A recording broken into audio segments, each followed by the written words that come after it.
அண்ணா university சம்பவத்துக்காக பொங்கிய பாஜகவினர் போராட்டம் பண்ணாங்க. சாட்டையால அடிச்சுக்கிட்டாங்க. நீதி கிடைக்கிற வரைக்கும் செருப்பு போட மாட்டேன்னு அன்றைய பாஜக மாநில தலைவர் சொன்னாரு. இந்த ஒரு பொள்ளாச்சி சம்பவத்துல எந்த புரொட்டஸ்ட் இல்ல, எந்த அறிக்கை கிடையாது. ரொம்ப அமைதியா இருக்காங்களே.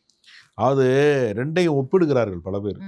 இல்ல ஒப்பிடுறோமோ இல்லையோ பெண்கள் சம்பந்தப்பட்ட விஷயம். அதுக்கு ஒரு பெண் பாதிக்கப்பட்டதுக்கு பொங்குனவங்க கிட்டத்தட்ட 100 பெண்களுக்கு மேல இதுல பாதிக்கப்பட்டிருக்காங்களே. அரசியல் ஆதாயம் இல்லைல்ல. சாட்டையால அடித்துக் கொள்வதில் அவங்க எதற்காக சாட்டையால் அடித்துக் கொண்டார் அண்ணாமலை? திமுக ஆட்சியின் மீது பழி சாட்ட வேண்டும். இது ஒரு சரியான வாய்ப்பு, குற்றச்சாட்டு சொல்வதற்கு சரியான வாய்ப்பு என்கிற அடிப்படையில தானே அவர் சாட்டையால் அடிச்சுக்கிட்டாரு. உடனே தண்டிக்கப்பட்டிருக்காங்க. ஆனால் இதுல சட்டப்பூர்வம் அதுக்கு வித்தியாசம் இருக்கிறது. இது ஒரு தனி மனிதன் பல்கலைக்கழக வளாகத்திற்குள்ளே அத்துமீறி நுழைந்தான் என்பது ஒரு தனி மனித அத்துமீறல், வன்முறைன்னு வச்சுங்க.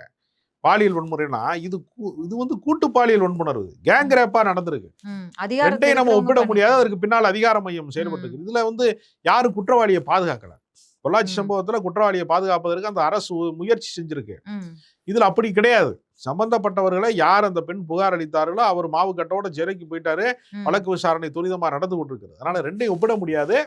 பாஜக இதுக்கு எதிராக ஒரு ஆர்ப்பாட்டத்தை நடத்தினால் யாருக்கு எதிராக ஆர்ப்பாட்டம் நடத்த வேண்டி வரும்?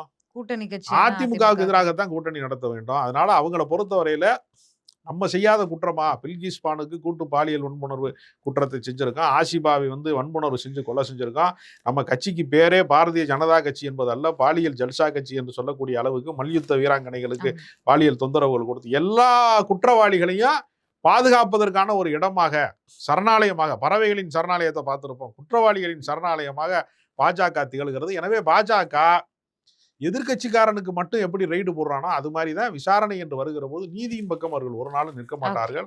அவர்கள் மதத்தின் பின்னால் நிற்பார்கள், சாதியின் பின்னால் நிற்பார்கள்.